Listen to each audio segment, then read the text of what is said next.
സുഖാണോ? ഇന്ന് നമ്മൾ നോക്കാൻ പോകുന്നത് ഐസ് ക്യൂബ്സ് കൊണ്ടുള്ള മസാജിങ് ആണ്. ഐസ് ക്യൂബ്സ് നമ്മുടെ മുഖത്തിന് വളരെ നല്ലതാണെന്ന് അറിയാമോ?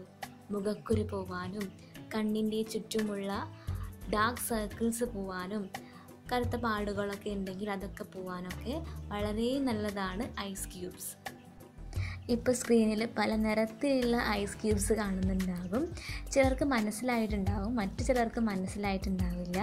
ഇത് വേറൊന്നുമല്ല, തക്കാളി, അതുപോലെ ക്യാരറ്റ്, ബീട്രൂട്ട്, മഞ്ഞൾ, ഇതിൻ്റെയൊക്കെ ജ്യൂസ് ഞാൻ ഫ്രീസ് ചെയ്തതാണ്. നിങ്ങൾക്ക് വേണമെന്നുണ്ടെങ്കിൽ കറ്റാർ വാഴയോ പാലോ അതുപോലെ കഞ്ഞിവെള്ളമോ ഒക്കെ ഇതുപോലെ ഫ്രീസ് ചെയ്യാം.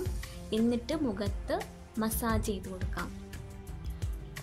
അപ്ലൈ ചെയ്യുമ്പോൾ ശ്രദ്ധിക്കണം, നമ്മൾ ഡയറക്റ്റായി മുഖത്ത് ഐസ് ക്യൂബ് വെക്കാൻ പാടില്ല. അപ്പോൾ നിങ്ങൾ ചോദിക്കും, ഞാൻ കൈകൊണ്ടല്ലേ ഐസ് ക്യൂബ്സൊക്കെ എടുക്കുന്നത്, നമ്മൾ കൈകൊണ്ട് എടുക്കാറില്ലേ, പക്ഷേ എന്തുകൊണ്ട് നമ്മൾ മുഖത്ത് അങ്ങനെ വെക്കരുത് എന്ന് പറയുന്നത്? അത് വേറൊന്നുമല്ല, നമ്മുടെ മുഖത്തെ സ്കിൻ എന്ന് പറയുന്നത് വളരെ നേർത്തതും അതുപോലെ വളരെ സെൻസിറ്റീവാണ്. അതുകൊണ്ട് വളരെ ചൂടുള്ളതോ അല്ലെങ്കിൽ തണുപ്പുള്ളതോ ആയിട്ടുള്ള കാര്യങ്ങൾ നമ്മുടെ സ്കിന്നിൽ തട്ടുമ്പോൾ നമുക്കത് നെഗറ്റീവായിട്ട് എഫക്റ്റ് ചെയ്യും. അതുകൊണ്ട് വൃത്തിയുള്ളൊരു കോട്ടൺ തുണിയിൽ കവർ ചെയ്തിട്ട് വേണം നമ്മൾ ഫേസിൽ മസാജ് ചെയ്യാനായിട്ട്. അപ്പോൾ ഇത്രയേ ഉള്ളൂ. ഇഷ്ടപ്പെട്ടെങ്കിൽ ട്രൈ ചെയ്ത് നോക്കുക. Thank you.